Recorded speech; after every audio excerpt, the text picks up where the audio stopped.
तो आज का जो हमारा है इसका मैं एक वन शॉट वीडियो डालूंगा तो इसको थोड़ा प्रॉपर बनाएंगे। तो देखिए आज यूनिट हम स्टार्ट करें national income related aggregate which is 10 marks, chapter first introduction. Now what we are going to study economics, first point economics जिसके अंदर मीनिंग, टाइप्स और इंटरडिपेंडेंस जो आपने ऑलमोस्ट 11th में किया है सारा। Then scope of macroeconomics, it means हम सिलेबस डिस्कस करेंगे इसमें। देन इवोल्यूशन मतलब इमरजेंस ऑफ मैक्रो इकोनॉमिक्स कि उसका इमरजेंस कब हुआ और कैसे हुआ। Then macroeconomics sectors of the economy which is very very important part. तो ये पूरा हम कवर करने जा रहे हैं। अब सबसे पहले चलते हैं इंट्रोडक्शन इकोनॉमिक्स। इकोनॉमिक्स में सबसे पहला पॉइंट है मीनिंग ऑफ इकोनॉमिक्स, जो आप लोगों ने 11th क्लास में अच्छे से पढ़ा है, डिटेल में पढ़ा है। उसका डिटेल वीडियो मैंने यूट्यूब चैनल पर भी अपलोड कर रखा है, मैंने आपको लिंक भी भेजा है, तो आप वहाँ से उसको ढंग से देख लीजिएगा। इसमें आपको बस मीनिंग ऑफ इकोनॉमिक्स में ओनली 3 डेफिनेशन, जो भी हमारे को केवल एक हम क्यों पढ़ रहे हैं 12th क्लास में मीनिंग ऑफ इकोनॉमिक्स, वैसे हमारे लिए कोई इंपॉर्टेंट नहीं है, इसका कभी क्वेश्चन आता नहीं है। बट इकोनॉमिक्स की डेफिनेशन जब तक नहीं आएगा, जब तक आपको इकोनॉमिक्स का सब्जेक्ट मैटर पता नहीं लगेगा कि व्हाट अबाउट इकोनॉमिक्स, और फिर हम जो पढ़ रहे हैं ना उसको हम रिलेट नहीं कर पाएंगे और उसको हम एंड लर्निंग से कनेक्ट नहीं कर पाएंगे। तो इसलिए हमारे को कभी भी नहीं भूलना है कि what about economics, what is the subject matter of economics. तो देखिए बच्चे, बेसिकली जो इकोनॉमिक्स जो वर्ड है वो 2 वर्ड से मिलकर बना है, ओइकस और नॉमस, जिसका मतलब होता है household and to manage. तो combinedly is known as a law of household. Now law of household का मतलब क्या होता है कि this is standard knowledge, wants are unlimited, resources are limited and they have alternate uses। तो पहले इन 3 word को समझ लेते हैं। इन तीनों वर्ड से आपकी तीनों डेफिनेशन कवर हो जाएगी and the subject matter of economics आपको क्लियर हो जाएगा। तो 3 वर्ड्स को समझ लेते हैं विद रियल लाइफ एग्जांपल। और रियल लाइफ एग्जांपल अगर आपने मेरा वीडियो देखा है तो उसमें मैंने क्या एग्जांपल दिया है, एक कंज्यूमर के पॉइंट ऑफ व्यू से दिया है और एक प्रोड्यूसर के पॉइंट ऑफ व्यू से। तो सबसे इंपॉर्टेंट एग्जांपल है पॉकेट मनी का, कि suppose your pocket money is resources which is limited and your wants are unlimited, like you want to go for the moving, shopping, है ना, and number of things you want to do, और आपके पास ये इसका मतलब wants are unlimited। तो यहाँ तक तो कोई दिक्कत नहीं है। अगर रिसोर्सेज लिमिटेड है, wants अनलिमिटेड है, तो इकोनॉमिक्स पढ़ने की जरूरत नहीं थी बच्चे। अगर ऐसा होता तो फिर इकोनॉमिक्स का एग्जिस्टेंस ही नहीं होता। बट प्रॉब्लम कब आई, क्योंकि अगर लिमिटेड रिसोर्सेज होते, अनलिमिटेड वॉन्ट्स होती, तो आप अगर उनका यूज एक ही होता तो आपको कोई चॉइस ही नहीं होती, आपको कंफ्यूजन ही नहीं होता, तो आप आराम से उसमें कोई आपके पास डिसीजन मेकिंग की कोई प्रॉब्लम नहीं आती। बट प्रॉब्लम यह क्या है कि जो लिमिटेड रिसोर्सेज है दे have alternate use with relation to unlimited wants. Now you have to decide which want you are going to fulfill or which is not। तो ये जो चॉइस का जो प्रॉब्लम आया वो क्यों आया, क्योंकि रिसोर्सेज है alternate use in relation to unlimited wants. तो जैसे पॉकेट मनी में आपका रिसोर्सेज है पॉकेट मनी, वांट्स मतलब you want to go for the movie, shopping, party and number of things. ना अब उसका ऑल्टरनेट यूज क्या है कि जो आपके पास पॉकेट मनी है उससे आप पार्टी भी कर सकते हैं, मूवी भी जा सकते हैं। Now you have to decide कि which want you are going to fulfil और विच इज नॉट। तो वो हम पहले डिस्कस कर चुके हैं कि उसका क्राइटेरिया क्या है। इकोनॉमिक्स में इकोनॉमिक सेंस क्या कहता है कि हम कैसे डिसाइड करेंगे कि कौन सी वांट्स हम पहले फुलफिल करें, बाद में करें, और कैसे करेंगे, how to manage on priority basis, on your importance के बेसिस पे हम डिसाइड करेंगे। तो जो सबसे इंपॉर्टेंट है उसको पहले, देन क्योंकि सारे वांट तो हम फुलफिल नहीं कर सकते, बट हम उसमें से क्या कर सकते हैं, उसमें से हम अपना कंज्यूमर सेटिस्फैक्शन, क्योंकि देखो अल्टीमेट गोल ऑफ कंज्यूमर क्या है, टू मैक्सिमाइज देयर सेटिस्फैक्शन। तो वो सेटिस्फैक्शन तभी हो सकता है जब आप सारी वांट्स फुलफिल नहीं कर सकते। तो उसमें से जो कैटेगराइज कर लीजिए जो इंपॉर्टेंट है उसको पहले, देन ऐसे करके आप क्या कर सकते हैं, अपना कंज्यूमर सेटिस्फैक्शन मैक्सिमम कर सकते हैं, और बाकी कंज्यूमर से आप क्या हो सकते हैं, वेल्दी, हेल्दी सब हो सकते हैं। तो ये एक सबसे इंपॉर्टेंट पार्ट था। तो ये तीनों वर्ड आपको एक एग्जांपल समझ में आ गए। ऐसे अगर प्रोड्यूसर के पॉइंट ऑफ व्यू से देखें तो फार्मर का एग्जांपल ले लीजिए कि फार्मर के पास जो लैंड है वो रिसोर्सेज विच लिमिटेड, वांट्स क्या है, farmers want to cultivate an number of crops जो अनलिमिटेड है, और जो लैंड है वो ऑल्टरनेट यूज है, उसी लैंड में आप राइस कुछ भी क्रॉप्स कल्टीवेट कर सकते हैं। Now farmer has to decide कि कौन सी क्रॉप्स उसको कल्टीवेट करनी है, कौन सी नहीं करनी है। तो कैसे डिसाइड करेगा फार्मर, जिसकी डिमांड ज्यादा, डिमांड, बिल्कुल, क्योंकि फार्मर का अल्टीमेट पॉइंट क्या, मोटिव क्या है, प्रॉफिट। तो फार्मर जो प्रॉफिट है, प्रोड्यूसर है, प्रॉफिट, प्रोड्यूसर का मोटिव प्रॉफिट होता है। तो वो प्रॉफिट कैसे होगा, जिसकी मार्केट में डिमांड ज्यादा होगी, तो वो उस हिसाब से जो कैटेगराइज करेगा। तो इस तरीके से तीनों वर्ड समझ में आ गए, कंज्यूमर के पॉइंट ऑफ व्यू से, प्रोड्यूसर के पॉइंट ऑफ व्यू से, यस और no, wants are limited, resources are limited and they have alternate use. बस ये 3 वर्ड समझ में आ गया तो आपको इकोनॉमिक्स का सब्जेक्ट मैटर समझ में आ गया, और ये 3 डेफिनेशन भी समझ में आ जाएगी। बस 12th के लिए इतना ही काफी है। तो देखिए सबसे पहले डेफिनेशन यही है कि लॉ ऑफ हाउस होल्ड, इसका मतलब means home management with the limited funds available. तो उसके आपके मदर का एग्जांपल, आपकी पॉकेट मनी का एग्जांपल बिल्कुल बेस्ट एग्जांपल है कि हमारे घर में जो हमारे फाइनेंस मिनिस्टर है मदर, उनके पास एक लिमिटेड फंड होता है, उसको इस तरीके से मैनेज करते हैं कि सारे फैमिली मेम्बर्स की वांट फुलफिल करते हैं, उसमें से भी कुछ पार्ट सेव कर लेते हैं। इससे बढ़िया कोई इकोनॉमिक्स नहीं हो सकती। ये बेस्ट इकोनॉमिस्ट होते हैं वो, हालांकि उन्होंने इकोनॉमिक्स पढ़ी है नहीं पढ़ी है, बट वो रियल लाइफ से वो चीज़ सीख गए। और ऐसे ही हमारा फाइनेंस मिनिस्टर करता है, ऐसे ही हम इंडिविजुअल लेवल पे करते हैं। तो ये सारा इकोनॉमिक्स का जो एग्जिस्टेंस हुआ वो एक हाउस होल्ड से आया, क्योंकि सबसे पहले प्रॉब्लम हाउस होल्ड पे आई जब हम सिविलाइज्ड हुए। देन उसके बाद में इसी को हम शॉर्ट में क्या बोल सकते हैं, economics is about making choice in the presence of scarcity. तो ये एक शॉर्ट डेफिनेशन हो गई, क्योंकि स्कार्सिटी कब आएगा, जब आपके पास लिमिटेड रिसोर्सेज है और उनका ऑल्टरनेट यूज है इन रिलेशन टू। तो ये इकोनॉमिक प्रॉब्लम वाला टॉपिक हमने पहले पढ़ाई है 11th क्लास में ना। उसके बाद में रॉबिन्सन की डेफिनेशन जो है वो, उसको 3 पार्ट कर लो आप। इन्होंने क्या कहा है कि पहले पार्ट में क्या बोला कि economics is science which study human behaviour, ये फर्स्ट पार्ट हो गया। जैसे फिजिक्स साइंस है, पर फिजिक्स साइंस है वो किसको पढ़ा, उसमें स्टडी किसकी करते हैं, नेचुरल रिसोर्सेज की। जबकि यहाँ जो है वो किसकी स्टडी करते हैं, ह्यूमन रिसोर्सेज। इसका मतलब दोनों साइंस है, फर्क इतना सा है कि या ह्यूमन रिसोर्सेज है वहाँ नेचुरल रिसोर्सेज है। बट ये ज़्यादा कॉम्प्लिकेटेड है, क्योंकि ह्यूमन रिसोर्सेज को पढ़ना ज़्यादा कॉम्प्लिकेटेड होता है, बिकॉज उसका बिहेवियर उसका जो है वो वेरी करता है। तो इसका मतलब पहले आप बताओ कि साइंस है, but what kind of science, which study the human behaviour. तो फर्स्ट पार्ट। सेकेंड तो फिर वही आ गया कि wants are limited, wants are unlimited, ये सेकंड पार्ट आ जाएगा। और थर्ड पार्ट आ जाएगा कि रिसोर्सेज क्या limited and they have alternatives. तो देखो डेफिनेशन कभी रटने की जरूरत नहीं पड़ेगी आपको। Economics is science which study the human behaviour as a relation, ये सेकंड पार्ट आ गया। बिटवीन द एंड्स, मतलब वॉन्ट्स विच आर अनलिमिटेड, ये सेकंड पार्ट आ गया। And the scarce means which have alternate uses, ये तो हम डिस्कस कर ही चुके कि wants are unlimited, resources are limited and they have alternatives. तो तीनों वर्ड को मैंने आपको समझा ही दिया, तो इस डेफिनेशन में आपको कहीं रटने की जरूरत नहीं है। तो अब आपको एक तरीके से कॉमन डेफिनेशन भी सब आ गई कि व्हाट अबाउट इकोनॉमिक्स, और एक प्रॉपर इकोनॉमिक्स की जो पॉपुलर डेफिनेशन है वो भी आ गई। तो एटलीस्ट कोई भी अगर आपसे एज इकोनॉमिक स्टूडेंट पूछे कि what about economics, what is economics, तो एक आपका इंप्रेशन खराब ना हो।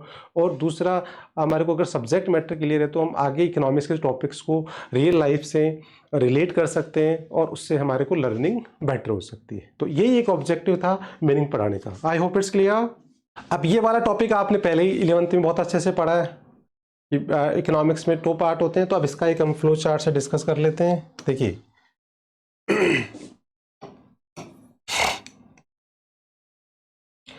यहाँ हम देखते हैं कि इकोनॉमिक्स ले लेते हैं। Economics, there are 2 parts. कौन कौन से होते हैं बताइए। Micro and macro. Yes, micro and macro. Now अब जो माइक्रो है वो ग्रीक वर्ड, कौन से ग्रीक वर्ड से आया है, Micro. माइक्रोज, which means small. Small. और जो मैक्रो है वो कौन से ग्रीक वर्ड से आया है, Macros. Macros, which means Large. ठीक है। तो अब इससे देखिए यहाँ 3 डेफिनेशन आपको देखनी है, इकोनॉमिक्स, एक माइक्रो और एक मैक्रो। ये 3 डेफिनेशन आर वेरी रिलेटेड। अगर आपको इकोनॉमिक्स की डेफिनेशन समझ में आ गई तो 3 डेफिनेशन आप इजीली बना सकते हैं। इकोनॉमिक्स को मैं इस तरीके से भी डिफाइन कर सकते हैं कि economics the study of economic activities, ये भी तो बोल सकते हैं, क्योंकि इकोनॉमिक्स का जो स्टडी होती है वो इकोनॉमिक एक्टिविटीज होती है, और economic activities are those activities related to earn the profit, है ना। तो वो हम पढ़ सकते हैं कि भाई इकोनॉमिक एक्टिविटीज की स्टडी क्या होता है, इकोनॉमिक्स होती है एक, ये भी डेफिनेशन हम बोल सकते हैं। तो अब इस वर्ड से हम क्या कर सकते हैं, तीनों की डेफिनेशन बना सकते हैं। इकोनॉमिक्स की तो हमने बना दी कि economic the study of economic activities for the producer to get maximum profit and for the consumer to get the maximum satisfaction। अब उसी की बेटर अंडरस्टैंडिंग के लिए, इकोनॉमिक स्टडीज को पढ़ने के लिए बेटर अंडरस्टैंडिंग के लिए हमने 2 पार्ट में डिवाइड कर दिया, एक माइक्रो और एक मैक्रो। मतलब माइक्रो इकोनॉमिक्स क्या है कि the study of economic activities, economic behaviour of an individual, ठीक है। और मैक्रो क्या है, the economic study macro economic studies the economic behaviour economic activity country as a whole. तो आप देखिए कि तीनों की डेफिनेशन में एक इकोनॉमिक एक्टिविटी हमारा कॉमन पॉइंट आ गया, उससे हम तीनों की डेफिनेशन बना सकते हैं। अब यहाँ से माइक्रोज से ये स्मॉल हो गया, इसका मतलब वो इंडिविजुअल लेवल पे पढ़ते हैं, ये क्या पढ़ते हैं हम large level country as a whole. अब इसमें आपको एग्जाम्पल देने हैं तो एग्जाम्पल आप आराम से दे सकते हैं। भाई सबसे इजी तरीका है कि माइक्रो के चैप्टर के एग्जाम्पल दे दो, मैक्रो के चैप्टर के एग्जाम्पल। बाकी अगर थोड़ा और अच्छा आंसर देना चाहो तो इसमें बेसिकली क्या होता है बच्चे, 3 वर्ड्स आर वेरी कॉमन। सबसे पहला क्या होता है, इनकम,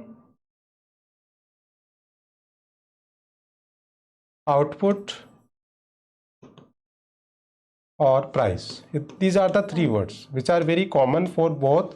तो देखिए जब अगर हम बात करें कि अगर इनकम की बात करें तो एक इंडिविजुअल पर्सन की इनकम की बात करें तो ये क्या है, suppose I am talking about a income of a individual person, it means we are talking about micro economics. और अगर वही country as a whole national income की बात करें तो वो क्या हो गया, macro economics. Macro economics. Output, अगर मैं एक इंडिविजुअल प्रोड्यूसर के आउटपुट की बात करूं, इंडिविजुअल प्रोड्यूसर के आउटपुट की, तो वो क्या है, और नेशनल आउटपुट की बात करूं तो क्या हो गया, मैक्रो। देन प्राइस की बात करें, एक कमोडिटी की प्राइस की बात करें, इंडिविजुअल कमोडिटी की प्राइस की बात करें, प्राइस ऑफ ए कमोडिटी, और अगर जनरल प्राइस जैसे इन्फ्लेशन की बात करें, general price level in the country, तो क्या हो गया, मैक्रो। तो इस तरीके से हम कह सकते हैं कि ये एग्जाम्पल हम ये भी दे सकते हैं और हम चैप्टर के नेम भी दे सकते हैं। तो अब जो मैंने यहाँ फ्लो चार्ट बनाया है ना, उसी के बेसिस पे आप 3 डिफरेंस कर सकते हैं। फर्स्ट मीनिंग के बेसिस पे, सेकंड ग्रीक वर्ड के बेसिस पे, और थर्ड एग्जाम्पल के बेसिस पे। यस और नो, 3 डिफरेंस हो जाएंगे माइक्रो मैक्रो में। इसके अलावा अब नोट्स में क्या दे रखा है डिफरेंस देखिए, ये तो आप पढ़ लेना, माइक्रो इकोनॉमिक्स का मीनिंग और ये सारा दे रखा है, इसके एग्जांपल्स। ऐसे मैक्रो का मीनिंग और उसका एग्जांपल दे रखा है, ग्रीक वर्ड कैसे आया ये ना। उसके बाद फिर देखिए एग्जांपल दे रखा। अभी डिफरेंस पे आते हैं डायरेक्ट। सबसे पहला डिफरेंस बेसिस क्या है, मीनिंग, वो हमारा हो गया। टर्म यूज, ये भी हो गया। देन डील्स विथ, ये भी हो गया। कैसे, इधर देखिए डील्स विथ में ये तीनों पॉइंट कॉमन ले लो आप, इनकम, आउटपुट और प्राइस। तो हम कह सकते हैं कि micro deals with individual income, individual price और individual output. Macro deals with national income, national output और जनरल प्राइस। यस और नो, डील्स मतलब रिलेटेड टू, यस और नो। फिर आता है टूल्स, टूल्स वाला पॉइंट देखिए। अब देखिए आपने माइक्रो पढ़ा है, तो माइक्रो का बेसिकली जो आपने पढ़ा है उसमें एक डायग्राम पढ़ा है माइक्रो का, एंड इस डायग्राम से हुआ था। आपको पता है कि माइक्रो में हमने पूरी माइक्रो इसलिए पढ़ी थी ताकि ये डायग्राम हमारे को क्लियर हो जाए, और वो डायग्राम था मार्केट इक्विलिब्रियम। क्या था, मार्केट इक्विलिब्रियम। ये माइक्रो का बिल्कुल एंड था, और इसी को हमें पढ़ने के लिए पूरी माइक्रो इकोनॉमिक्स पढ़ी थी। पहले हमने डिमांड और उससे रिलेटेड चैप्टर पढ़े थे जो कंज्यूमर था, और फिर प्रोड्यूसर और सप्लाई उससे रिलेटेड, और लास्ट में इनको हमने कंबाइन कर दिया। तो माइक्रो को हमने 3 पार्ट में डिवाइड किया था कि पहले कंज्यूमर बिहेवियर वो, और फिर प्रोड्यूसर बिहेवियर, और फिर लास्ट में कंबाइन। तो हमने ये डायग्राम समझा था, और ये डायग्राम समझने के लिए हमारे को डिमांड सप्लाई आती थी। और ये डायग्राम क्या होता है, तो इससे आपको ये भी पता लगेगा कि एंड लर्निंग क्या होगी। अगर मैं आपसे पूछता हूँ कि आपने माइक्रो पढ़ के आज आप में एंड लर्निंग क्या, मतलब क्या स्किल्स डेवलप हुआ, क्या अंडरस्टैंडिंग डेवलप हुई, बताइए आप। माइक्रो पढ़ने से आपको क्या स्किल्स डेवलप हुई, क्या अंडरस्टैंडिंग डेवलप हुई। एक तो माइक्रो नहीं पढ़ी, एग्जैक्टली। तो आज आप ये बता सकते हो कि मार्केट में किसी भी कमोडिटी की प्राइस कैसे डिटरमाइन होती है, कैसे चेंज होती है, और उसका क्या इंपैक्ट आता है। और उसके लिए जरूरी क्या है, डिमांड सप्लाई। तो इसलिए कहते हैं कि इसके जो टूल्स हैं वो क्या है, डिमांड एंड सप्लाई। ठीक है, जो मेजर टूल्स हैं। अब ऐसे ही हम मैक्रो में क्या करेंगे बच्चे, मैक्रो में भी हम क्या करेंगे, एक डायग्राम से उसका एंड करेंगे, और वो डायग्राम क्या होगा देखिए, अब तो आपको समझ में आएगा। मैक्रो का जो एंड डायग्राम होगा वो होगा एग्रीगेट डिमांड मार्केट, जो डिटर्मिनेशन ऑफ नेशनल इनकम का जो इक्विलिब्रियम वाला डायग्राम है। यहाँ हम इनकम लेंगे, और यहाँ लेंगे एडी एंड एएस, ये 45 डिग्री लाइन एएस, और ये होगा एडी, और ये होगा इक्विलिब्रियम ऑफ नेशनल इनकम। पढ़ते हैं, ये बहुत इंपॉर्टेंट पॉइंट है। तो ये जो इक्विलिब्रियम, तो ये इसी इक्विलिब्रियम को समझने के लिए हमने पूरी मैक्रो इकोनॉमिक्स समझेंगे। मैं एंड में बताऊंगा मैक्रो इकोनॉमिक्स का हर चैप्टर इसी के लिए पढ़ा था कि ये समझ में आए, equilibrium of national income, disequilibrium, excess demand, demand, वो सारा। तो इसका मतलब मैक्रो से अंडर लर्निंग क्या होगी, जब आप पूरा मैक्रो पढ़ लोगे तो उसके बाद में मैक्रो की अंडर लर्निंग होगी कि कैसे country as a whole national income, national output, price determine होती है, कैसे उनका बिजनेस साइकिल होता है, किस तरीके से हमारी इकोनॉमी में रिसेशन, डिप्लेशन, ये सारी चीज़ें आती है, किस में उसमें गवर्नमेंट का रोल है, कैसे सारा लर्निंग आपको कंट्री एज ए होल हो जाती है। तो उसके मेन टूल्स क्या हो गए, aggregate demand, aggregate supply. Micro के टूल्स क्या हो गए, डिमांड, सप्लाई। तो देखिए पॉइंट यही है, टूल्स का पॉइंट हो गया। देन फोकस ऑफ स्टडी, ये भी मैंने करवा दिया कि एंड लर्निंग ऑफ माइक्रो क्या है, प्राइस डिटर्मिनेशन। मैक्रो का एंड लर्निंग क्या है, determination of income, employment, price, country as a whole. तो ये भी पॉइंट हमारा कवर हो गया। यस, क्लियर है क्या दोनों पॉइंट, टूल्स और focus of study. Yes, sir. Then उसके बाद फिर क्या आ जाता है, स्टडी। तो अब ये दो पॉइंट तो बहुत इजी है कि माइक्रो और मैक्रो में से which one will be the easy to study, micro. Micro. और मैक्रो क्या होगा, कॉम्प्लेक्स हो जाएगा। स्कोप किसका ज्यादा होगा, स्कोप मतलब उसका एप्लीकेशन, यूज किसका ज्यादा होगा, डेफिनेटली मैक्रो का ज्यादा होगा, और इंडिविजुअल का माइक्रो का कम होगा। और इसका ऑल्टरनेट नेम, मतलब इसमें हम क्या करते हैं, माइक्रो में प्राइस डिटर्मिनेशन की बात करते हैं इसलिए प्राइस थ्योरी बोलते हैं, इसको क्या बोलते हैं, इनकम एम्प्लॉयमेंट थ्योरी। यस और नो, क्लियर है क्या टेबल। Yes. अब इसके ऊपर ये क्वेश्चन है, देखिए ये क्वेश्चंस आपको मैं वर्कशीट भी शेयर कर दूंगा। तो ये categorize the following into micro macro, ये पॉइंट्स आप स्क्रीनशॉट ले लीजिए, बाकी मैं वर्कशीट भी दूंगा इसकी। तो वहाँ फिर आपको इनके रीजंस लिखने हैं, फिर हम चेक करूंगा मैं आपका कि आपने रीजंस सही लिखे। पहले तो कैटेगराइज करना है, फिर रीजंस लिखने हैं, रीजंस बाय डेफिनेशन आएंगे। तो उस तरीके से आप इसको ये प्रैक्टिस करना है। देन उसके बाद फिर आता है interdependency between the micro and macro, ये टॉपिक कर लेते हैं और आज। तो इंटरडिपेंडेंसी वाला जो पार्ट है वो बहुत कैसे कि micro depends on macro and macro depends on micro. How, कैसे। तो देखिए micro, how the micro depend on the macro, ये समझ लें। तो इसका एक एग्जांपल ले लीजिए आप कि आप मार्केट में कभी भी कुछ भी परचेज करने जा रहे हैं, जैसे मान लो आप वेजिटेबल फ्रूट्स को भी परचेज करने जा रहे हैं, तो आप उसकी प्राइस कैसे देंगे। तो बेसिकली क्या होता है, आप किसी रिटेलर के पास गए, आपने कहा कि भाई एप्पल क्या भाव है, तो आप वो कहेगा कि 500 रुपीज़। क्या 500 रुपीज़ दे के आएंगे, नहीं दे के आएंगे। आप क्या बोलेंगे कि मैंने लास्ट टाइम इतने में ख़रीदा था, मैंने वहाँ मेरे नेबर ने इतने में ख़रीदा है, उस आउटलेट पे इतने में मिल रहा है ना। तो इसका मतलब आप एक इंडिविजुअल कमोडिटी की प्राइस कैसे डिसाइड कर रहे हैं, इन जनरल क्या चल रहा है मार्केट में, ठीक है। ऐसे आपको अगर एक लेबर चाहिए, कोई वेजेस डिसाइड होती है, लेबर आपको लाना है, कोई कंस्ट्रक्शन का काम चल रहा है, तो वो वेजेस उसको देनी है, तो आप उसी हिसाब से देंगे कि मार्केट में वेज रेट क्या चल रही है, एक जनरल एक एवरेज रेट क्या चल रही है। तो इसका मतलब हम एक इंडिविजुअल कमोडिटी की प्राइस या इंडिविजुअल पर्सन की वेज जो डिसाइड करते हैं, उसमें हमारी मैक्रो बड़ी हेल्प करती है कि कंट्री एज ए होल क्या चल रहा है, उसी के हिसाब से हम डिसीजन लेते हैं। यस और नो। Yes.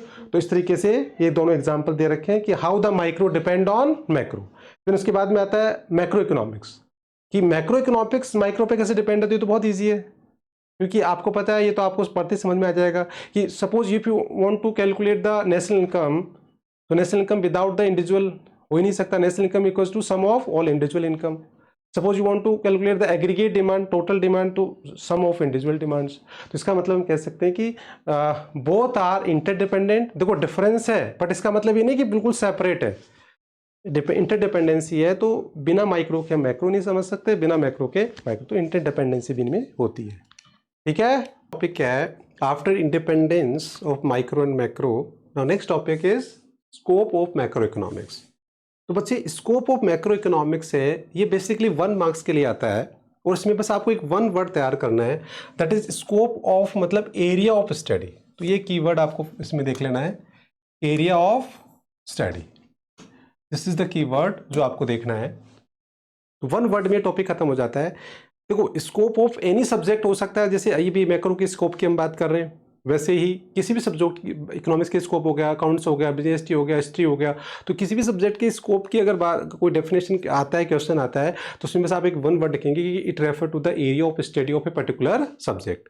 अब हमारे सिलेबस के अकॉर्डिंग मैक्रो इकोनॉमिक्स का जो स्कोप है, उसका जो सिलेबस है वो क्या है, तो उसका फ्लो चार्ट, जो हमारी जो यूनिट्स है। तो देखो मैक्रो इकोनॉमिक्स में जो फर्स्ट यूनिट है वो है नेशनल इनकम और रिलेटेड एग्रीगेट्स। तो बेसिकली बच्चे ये जो है, इसमें जो चैप्टर्स हैं वो कितने हैं, 4। और अगर हम मार्क्स की बात करें तो इसमें जो मार्क्स है वो 10 मार्क्स का है। सेम मनी एंड बैंकिंग इसमें चैप्टर की बात करें तो ये 2 है और मार्क्स के पॉइंट ऑफ व्यू से कितना है 6 मार्क्स ना। अब थर्ड यूनिट जो होती है वो क्या है, चैप्टर जो है इसमें वो है 3 और जो मार्क्स है वो कितने हैं 12 ना। गवर्नमेंट बजट फोर्थ यूनिट है, चैप्टर ओनली 1 और मार्क्स क्या है 6।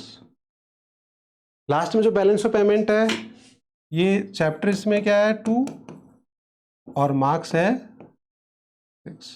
तो इस तरीके से टोटल नंबर ऑफ, देखो टोटल यूनिट तो कितनी होगी 5, 1 2 3 4 5 यूनिट्स हो गई, चैप्टर कितने हो गए 12 और मार्क्स कितने हो गए 40। तो ये सारा जो हमारा सिलेबस है वो हमारा क्या होगा स्कोप ऑफ मैक्रो इकोनॉमिक्स। तो इस तरीके से वैसे 1 मार्क्स में क्वेश्चन आता है, बट अगर आगे डिटेल में भी आता है तो आप इनको एक एक शॉर्ट नोट्स अगर आपको लिखना होगा, जब पूरा सिलेबस हम कर लेंगे तो क्या आप इन सब पे एक एक शॉर्ट नोट्स आराम से एक एक पैराग्राफ लिख सकते हैं। हालांकि वैसा क्वेश्चन कभी आया नहीं, बट आता है तो भी हमारे कोई दिक्कत नहीं आएगी। बट अभी तो आप केवल 1 मार्क्स के लिए आपको एक 1 वर्ड याद रखना है, स्कोप ऑफ मैक्रो इकोनॉमिक्स मतलब एरिया ऑफ स्टडी। ठीक है ना। उसके बाद में नेक्स्ट टॉपिक आता है बच्चे emergence and evolution of macro economics. ना बच्चे ये जो टॉपिक है वो बेसिकली मैक्रो इकोनॉमिक्स को समझने के लिए इंपॉर्टेंट है, हालांकि एग्जाम में इतने इंपॉर्टेंट नहीं है, बट पूरी मैक्रो इकोनॉमिक्स को समझने के लिए विच is very very important topic. तो इसमें हम ये देखेंगे कि जो मैक्रो इकोनॉमिक्स का जो एग्जिस्टेंस है, जो इमरजेंस है वो कब हुआ, ये हमें बहुत, और कैसे हुआ ये जानना बहुत ज़रूरी है, और कब से हम मैक्रो इकोनॉमिक्स सेपरेट स्टडी कर रहे हैं और क्यों कर रहे हैं। तो ये बहुत ही इंपॉर्टेंट है सब्जेक्ट को समझने के लिए। तो देखिए इसमें 2 टॉपिक हम कवर कर दिए, क्लासिकल स्कूल ऑफ थॉट और केनेजियन स्कूल ऑफ थॉट। अब बस ये जो क्लासिकल स्कूल ऑफ थॉट है वो क्या था, ये टोटली माइक्रो इकोनॉमिक्स। अब देखिए आपने माइक्रो इकोनॉमिक्स पढ़ी है, तो माइक्रो इकोनॉमिक्स में हमने एक पूरा डायग्राम से हम उसको पूरा एंड कर सकते हैं कि माइक्रो इकोनॉमिक्स में आपने एक डायग्राम पढ़ा है, बस इसको समझने के लिए पूरी माइक्रो इकोनॉमिक्स पढ़ी थी आपने, और उसकी एंड लर्निंग भी यही है। तो ये क्वांटिटी यहाँ डिमांड लिया था, यहाँ क्या लिया था सप्लाई, ये price, this is demand, this is the supply, और ये क्या हो गया market equilibrium, supply demand price और क्वांटिटी। तो ये डायग्राम समझने के लिए हमने पूरी माइक्रो इकोनॉमिक्स पढ़ी थी। माइक्रो इकोनॉमिक्स की अंडरलाइंग ये थी कि भाई मार्केट में कैसे प्राइस डिटरमाइन होती है, कैसे चेंज होती है, कैसे इफेक्ट करती है, क्या उसको कंट्रोल करेंगे, ये सारा हमने पढ़ा था। तो अब माइक्रो इकोनॉमिक्स जो है वो बेसिकली बिलीव इन 3 थिंग्स। अब हम माइक्रो को कंक्लूड करें तो 3 पॉइंट में कंक्लूड कर सकते हैं। First, role of demand and supply, मतलब माइक्रो इकोनॉमिक्स में पूरा रोल किसका होता है, डिमांड, मतलब all decision taken by the supply का मतलब प्रोड्यूसर और डिमांड का मतलब कंज्यूमर, इनके भी यहाँ पे होता है। Second, no role of government, no role of, क्योंकि हमने पढ़ा है कि free market economy, free market का पढ़ा है कि वहां गवर्नमेंट का कोई रोल नहीं होता, सारे डिसीजन कौन लेता है, डिमांड एंड सप्लाई के भी यहाँ पे। और थर्ड हमें पढ़ा है कि इन माइक्रो इकोनॉमिक्स में ऑलवेज क्या होता है, फुल इक्विलिब्रियम बोलिए या एम्प्लॉयमेंट, एक ही बात है, फुल इक्विलिब्रियम या employment. These are the 3 features of micro economics. ये 3 फीचर्स में पूरा माइक्रो कंप्लीट हो जाता है कि माइक्रो इकोनॉमिक्स में हमने जो पढ़ा वो दीज आर द 3 कैरेक्टरिस्टिक्स है माइक्रो इकोनॉमिक्स में 11th के सिलेबस के अकॉर्डिंग, तो वो सारा हमने पढ़ा था। तो ये क्लासिकल स्कूल ऑफ थॉट यही बात करता है। क्लासिकल स्कूल ऑफ थॉट मतलब ये सारी जो माइक्रो इकोनॉमिक्स थे और उन्होंने क्या कॉन्सेप्ट दिया, तो ये सारा कॉन्सेप्ट दिया है, तो ये माइक्रो इकोनॉमिक्स का दे रखा है। तो आप पढ़िए classical of thought include like ये जो इकोनॉमिस्ट है, और in the study of micro economics मैंने आपको बता दिया कि हमने क्या पढ़ा है, 3 थिंग्स माइक्रो इकोनॉमिक्स के फीचर्स हमने डिस्कस कर लिए। अब बच्चे क्या हुआ 1939 से लेके जो 29 से लेके या 1930 से लेके 40 के बीच में there was a great depression, एक ग्रेट डिप्रेशन आया। अब वो ग्रेट डिप्रेशन क्या था, देखिए सबसे पहले क्या हुआ कि अचानक यूएसए के अंदर क्या हो गया, लो लेवल ऑफ डिमांड हो गया, डिमांड अचानक कम हो गई। रीजन बहुत सारे थे, डिमांड कम होते ही वहां क्या हुआ, डेफिनेटली प्रोडक्शन कम होगा, तो प्रोडक्शन कम हो गया। और जब प्रोडक्शन कम होगा तो डेफिनेटली क्या होगा, अनएम्प्लॉयमेंट होगा।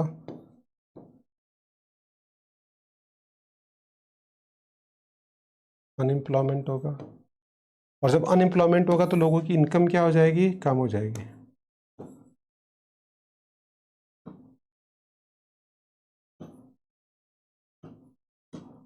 इनकम कम हो जाएगी, और जब इनकम कम होगी तो वापस डिमांड कम हो जाएगी। तो इस तरीके से हम एक लो डिमांड ट्रैप में आ गए, that is called depression, consistent fall in demand. ये एक साइकिल चला, ये स्टार्ट हुआ यूएसए में और इसने ऑल ओवर द वर्ल्ड को कवर कर लिया। और जब ये माइक्रो इकोनॉमिक्स था, ये सारा चल रहा था, फ्री मार्केट इकोनॉमी, तो इन्होंने तो क्या सोचा कि this is the case of excess supply, demand का शॉर्टेज हो गया, सप्लाई ज्यादा है, तो ये केस कौन सा है, एक्सेस सप्लाई का केस है। तो मार्केट इसको ऑटोमेटिकली क्या कर लेगा, कवर कर लेगा। जैसे हमने माइक्रो में पढ़ा है कि there will be competition among the sellers, और फिर प्राइस कम होगी और मार्केट अच्छी हो जाएगा। तो बोले प्रॉब्लम ऑटोमेटिकली मार्केट इसको कवर कर लेगा, बट ऐसा नहीं हुआ। ये साइकिल यूएसए में स्टार्ट हुआ और धीरे धीरे बढ़ता ऑल ओवर द वर्ल्ड में। तब फिर एक नए इकोनॉमिस्ट आए, that is Keynesian school of thought, और उन्होंने कहा कि जो माइक्रो इकोनॉमिक्स है वो इंडिविजुअल लेवल पे ठीक है, but country as a whole अगर हमें पढ़ना है तो ये काम नहीं करेगा, ये अप्लाई नहीं होगा। क्यों? क्योंकि देखिए इस साइकिल को अगर आपको ब्रेक करना है तो आपको क्या करना पड़ेगा, आपको इसको ब्रेक करने के लिए सबसे पहले जो अनएम्प्लॉयमेंट, इस पर अटैक करना पड़ेगा। गवर्नमेंट आएगी, अनएम्प्लॉयमेंट को खत्म करेगी। जैसे इसको समझने के लिए आप ये भी समझ सकते हैं कि कोविड-19 में आपने देखा कि वर्ल्ड वाइड लॉकडाउन हुआ तो वर्ल्ड वाइड डिप्रेशन आया, तो उसमें क्या हुआ था, वो डिमांड डिक्रीज, ये साइकिल पूरा चला था। फिर उससे रिकवर करने के लिए मेन रोल किसका था, गवर्नमेंट का, आरबीआई का, सेंट्रल बैंक का। तो वो उन्होंने क्या किया, अनएम्प्लॉयमेंट स्कीम्स लाए, आत्मनिर्भर भारत, ये सारी स्कीम्स, और उससे लोगों की क्या हुई, इनकम बढ़ना स्टार्ट हुई। फिर इनकम बढ़ेगी, डिमांड, फिर वापस प्रोडक्शन, फिर ये, तो ये वापस आज हम वापस रिकवर करके और प्री कोविड लेवल से भी आगे बढ़ गए। ये सारा रोल किसका है, गवर्नमेंट का। तो गवर्नमेंट का रोल है unemployment, government, role of government, national income, these are the country as a whole issues. So we need the separate study of country as a whole. इनको अलग पढ़ना पड़ेगा, माइक्रो को अलग पढ़ना पड़ेगा। तो इस तरीके से हम दोनों को एक साथ, मतलब सेपरेशन हो गया, there was a separation of micro और मैक्रो। ये कब हुआ, 1930 से 1940 के बीच में, because there was a great world wide depression. जैसे अभी कोविड-19 में हुआ था, वैसे ही वो यूएसए की वजह से हुआ था, अभी कोविड की वजह से हुआ था। तो इस तरीके से मैक्रो का इमरजेंस हुआ। तो ये क्लासिकल स्कूल ऑफ थॉट आपने पढ़ा। फिर आते हैं केनेजियन स्कूल ऑफ थॉट। तो केनेजियन स्कूल ऑफ थॉट में मैंने आपको पूरा बता दिया कि डिप्रेशन कब आया था, डिप्रेशन क्या था, फिर उसके अंदर जो इसको ब्रेक करने के लिए केनेजियन स्कूल ऑफ थॉट ने क्या कॉन्सेप्ट दिया, सब कुछ मैंने आपको बता दिया। तो इस कॉन्सेप्ट में रोल ऑफ गवर्नमेंट आ गया, country as a whole issues आ गया। तो फिर ये एक सेपरेशन हो गया कि we need to separate study of country as a whole issues, we need to separate study of an individual. इस तरीके से इमरजेंस हुआ और ये पूरा कंक्लूजन के सामने। तो इस तरीके से हम कह सकते हैं कि 1935 ऑनवर्ड्स मैक्रो इकोनॉमिक्स का एग्जिस्टेंस हुआ। And who was the father, Keynes, ये इनके फादर थे। तो इस तरीके से आपको समझ में आ गया। नाउ अब नेक्स्ट आता है very very important part, that is sectors of macro economy. अब बच्चे अभी तक आपने पढ़ा है सेक्टर्स ऑफ इकोनॉमी, वो आप क्या पढ़ा है, प्राइमरी, सेकेंडरी और टर्सरी, ये पढ़ा है आपने, पढ़ा है पब्लिक, प्राइवेट। तो इकोनॉमी के सेक्टर तो वही है, बट यहाँ जो हम टॉपिक पढ़ रहे हैं वो पढ़ रहे हैं macro economic sectors of the economy. तो मैक्रो इकोनॉमिक्स को समझने के लिए, उसके बेटर अंडरस्टैंडिंग के लिए उसको 4 पार्ट में डिवाइड किया गया है, हाउस होल्ड, फर्म, गवर्नमेंट और एक्सटर्नल सेक्टर। तो इस तरीके से मैक्रो इकोनॉमिक्स को समझने के लिए हम उसको 4 सेक्टर में डिवाइड करेंगे। ये मैक्रो इकोनॉमिक्स के अकॉर्डिंग है, इकोनॉमिक के सेक्टर हमारे जो है वो सेम ही रहेंगे। अब इनको डिटेल में समझे तो सबसे पहले हम हाउस होल्ड और फर्म को एक साथ समझते हैं। तो इसके लिए एक फ्लो चार्ट बनाते हैं बच्चे। देखिए सबसे पहले यहाँ हम ले लेते हैं प्रोड्यूसर और यहाँ ले लेते हैं हाउस होल्ड। अब जब प्रोड्यूसर प्रोडक्शन करेगा उसको क्या चाहिए, फैक्टर्स ऑफ प्रोडक्शन। क्या चाहिए, फैक्टर्स ऑफ प्रोडक्शन। और वो फैक्टर्स ऑफ प्रोडक्शन क्या होते हैं बच्चे, लैंड, लेबर, कैपिटल और एंटरप्रेन्योर्स। ये इसके लिए एज ए इनपुट होगा, ये इसको एज ए इनपुट यूज करेगा और किस में कन्वर्ट कर देगा, गुड्स एंड सर्विसेज में। प्रोड्यूसर उसको इनपुट को यूज करके फाइनल गुड्स एंड सर्विसेज में कन्वर्ट कर देगा और वो हाउस होल्ड को बेचेगा। एक तो साइकिल ये हो गया। दूसरा इसके कॉरेस्पॉन्डिंग क्या होगा, जैसे प्रोड्यूसर फैक्टर्स ऑफ प्रोडक्शन लेगा तो इसके बदले में इसको क्या देना पड़ेगा, फैक्टर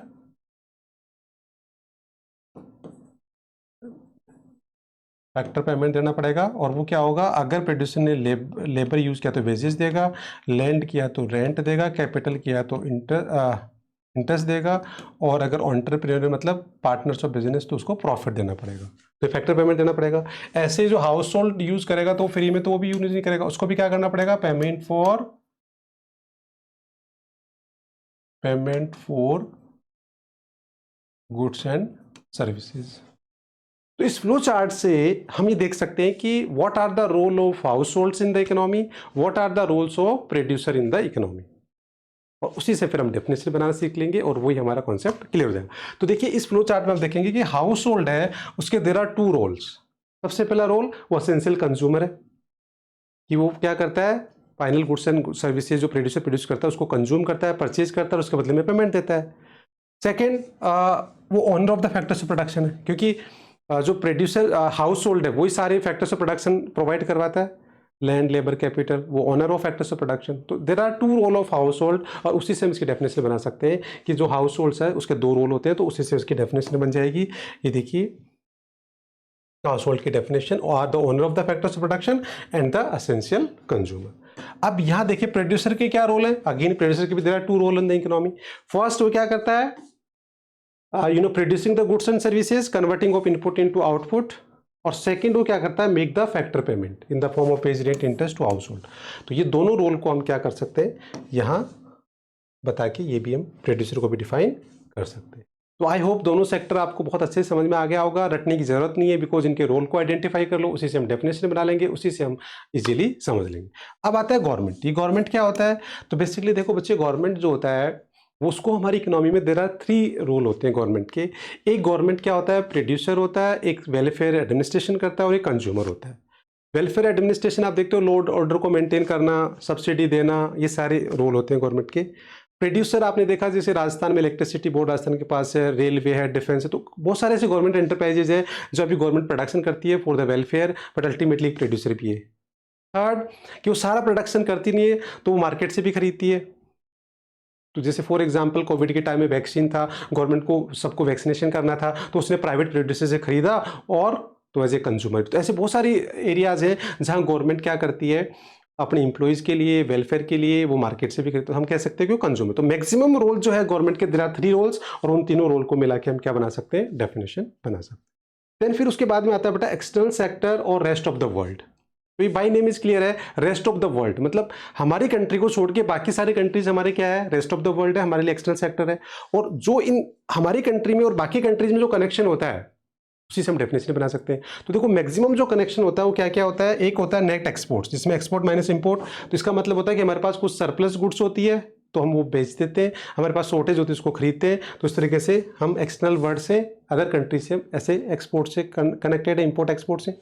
सेकंड होता है net factor income from abroad. अब इसमें क्या होता है बेसिकली बच्चे कि ये भी एक फैक्टर इनकम होती है, जिसमें होता है factor income from abroad minus factor income to abroad. क्या मतलब, जो हमारे फैक्टर्स ऑफ प्रोडक्शन होते हैं वो डोमेस्टिक टेरिटरी में जो काम करते हैं वो तो अलग है, डोमेस्टिक टेरिटरी से बाहर जाके 1 साल से कम अगर वो काम करते हैं वहां से इनकम लेके आते हैं। जैसे for example A Indian working in the American embassy, ठीक है, उसको सैलरी और वेजेस मिल रही है, wages in salary received by the Indian worker working in the American embassy, तो क्या आएगा, income factor income from abroad. और इसका वाइस वर्सा कर दें तो क्या हो जाएगा, फैक्टर इनकम टू अब्रोड। तो ये आगे हम डिटेल में पढ़ेंगे, बहुत इंपॉर्टेंट टॉपिक है, इसका मैंने सेपरेट वीडियो भी बना रखा है, तो आगे बहुत इंपॉर्टेंट है, तो मैं और डिटेल में पढ़ाऊंगा। बट एक बार के लिए आपको समझ में आ गया कि ये फैक्टर इनकम है which is earn from the outside the domestic territory, और उसका डिफरेंस होता है जो हमने अर्न किया और हमारे में जो एरिया में आके जिन्होंने किया, तो उन दोनों का डिफरेंस में भी पॉजिटिव नेगेटिव। और ये होती है non factor income, transfer income, जिसमें क्या होता है, इसका भी फॉर्मूला क्या होता है कि transfer income from abroad minus transfer income to abroad. तो जैसे हमने हेल्प करी in the form of gift, grant, donation to other countries, और हमने हेल्प ली, तो दोनों का डिफरेंस होता है। तो ये भी मे बी पॉजिटिव नेगेटिव, तीनों भी कोई भी हो सकता है, मे बी पॉजिटिव नेगेटिव। तो इसलिए कि हम कह सकते हैं कि ब्रॉडली जो है वो हम अदर कंट्री से 3 तरीके से कनेक्टेड है। बाकी बच्चे इसको हम डिटेल में पूरा एक चैप्टर पढ़ेंगे, बैलेंस ऑफ पेमेंट, जिसमें हम और डिटेल में डिस्कस करेंगे कि मैक्सिमम जो हमारी कनेक्टिविटी है वो कैसे होगी। तो बीओपी में पूरा बहुत डिटेल में पढ़ने वाले हैं इसको, बट अभी आपके लिए इतना काफ़ी है। तो देखा इसका बहुत इंपॉर्टेंट रोल है 4 सेक्टर्स का। ये पूरी मैक्रो इकोनॉमी को समझने के लिए 4 सेक्टर आपको पता होना चाहिए। एक्सपेंडिचर मेथड में, नेशनल इनकम में, एग्रीगेट डिमांड, एग्रीगेट सप्लाई में, बीओपी में, गवर्नमेंट बजट में, हर जगह इसका रोल होता है। तो इसलिए 4 सेक्टर आपको ढंग से कमांड करना है इन पे। और अभी आप देखना सेकंड चैप्टर का जो सेकंड पार्ट हम पढ़ेंगे, स्टॉक एंड फ्लो, उसमें भी पूरा ये कॉन्सेप्ट काम आएगा। तो ये बहुत बहुत बड़ा वायरस है, तो which very very important part ना। उसके बाद में बच्चे इंपॉर्टेंट ऑब्जर्वेशन। अब हमें कहें कि इस पूरे चैप्टर को हमें 2 क्वेश्चन के आंसर के लिए पढ़ा है। एक तो what are the micro macro paradox, और दूसरा क्या है, we need a separate theory of understanding the macro economics. तो अब माइक्रो मैक्रो पैराडॉक्स को समझना है तो हमें पहले पता होना चाहिए कि व्हाट इज इकोनॉमिक्स, उसके टाइप्स माइक्रो मैक्रो, वो कैसे डिपेंडेंट है, कैसे उनमें डिफरेंस है, तभी तो हमें पता लगेगा। क्योंकि माइक्रो मैक्रो पैराडॉक्स मतलब whatever is true at the level of micro may और may not be true at the level of macro. जैसे हमने सेविंग का एग्जांपल दे सकते हैं, हम इसमें हम पैसे विड्रॉल करने का ले सकते हैं। तो जब 1% सेव करता है तो अच्छी बात है, सेविंग करनी चाहिए फ्यूचर की अनसर्टेनिटी के लिए। बट अगर सारे लोग सेविंग करेंगे तो हमारी इकोनॉमी में डिप्रेशन आ जाएगा, डिमांड कम हो जाएगी, कंजम्पशन कम हो जाएगा। तो इसका मतलब एक जो इकोनॉमिक एक्टिविटी वो इंडिविजुअल पे सही है, मे और मे नॉट भी क्यों मैक्रो पे। तो पैराडॉक्स मतलब एक्सेप्शन होता है। तो इसलिए ये समझने के लिए हमें पता होना चाहिए कि माइक्रो मैक्रो होता क्या है, उनमें डिफरेंस क्या है, उनमें इंटरडिपेंडेंसी क्या है। तो फिर ये टॉपिक हमारे को समझ में आएगा, इसीलिए हमने सारा टॉपिक पढ़ा है। देन सेकंड क्वेश्चन कि अगर आपसे कोई पूछे एज ए इकोनॉमिक स्टूडेंट हो आप, तो आपसे पूछे कि भाई मैक्रो इकोनॉमिक्स की separate study when was started और why we are study the macro economics as a separately, तो फिर उसका आंसर आपको देने के लिए भी आपको पता होना चाहिए कि मैक्रो का सिलेबस क्या है, मैक्रो के जो है वो इमरजेंस कैसे हुआ, classical school of thought, Keynesian school of thought, उसके सेक्टर्स क्या है, ये सारा हमने इसलिए पढ़ाया था कि आपको पता हो कि जो मैक्रो इकोनॉमिक्स है उसको हमें अलग से पढ़ने की जरूरत क्यों है। Because country as a whole economic issues अलग होते हैं। तो उसके लिए आपको फिर इसका इमरजेंस के बारे में बताना पड़ेगा, फिर उसके बाद में आपको इसके सेक्टर्स के बारे में बताना पड़ेगा, है ना, और इसका सिलेबस के बारे में, तब हम आप जस्टिफाई कर सकते हो और इसी के अंदर आप पैराडॉक्स का भी बता सकते हैं। तो ये दोनों क्वेश्चन के आंसर के लिए मैंने पूरा चैप्टर पढ़ाया है। हालांकि देखो बहुत सारे टीचर्स आपको ये बिल्कुल नहीं पढ़ाएंगे, ठीक है, बट मैं इसलिए पढ़ाता हूँ क्योंकि मार्क्स के पॉइंट ऑफ व्यू से इंपॉर्टेंट नहीं है, बट मैक्रो इकोनॉमिक्स को समझने के लिए ये बहुत ही इंपॉर्टेंट चैप्टर है। क्योंकि आपको इकोनॉमिक्स का मीनिंग समझ में आना चाहिए, माइक्रो मैक्रो का आना चाहिए, डिफरेंस आ जाए, डिफरेंस, तभी तो आप क्या करोगे, मैक्रो की अंडरस्टैंडिंग आपकी डेवलप होगी। मैक्रो इकोनॉमिक्स मैंने स्टार्टेड, ये कोई डिस्कस नहीं करता है, एक्सक्लूसिवली मैंने आपको लिए वीडियो बनाया है। Thank you so much. और अगर आपको पसंद आए तो लाइक सब्सक्राइबर ज़रूर करिएगा, बिकॉज मैं ऐसे वीडियो आपके लिए बनाता रहता हूँ।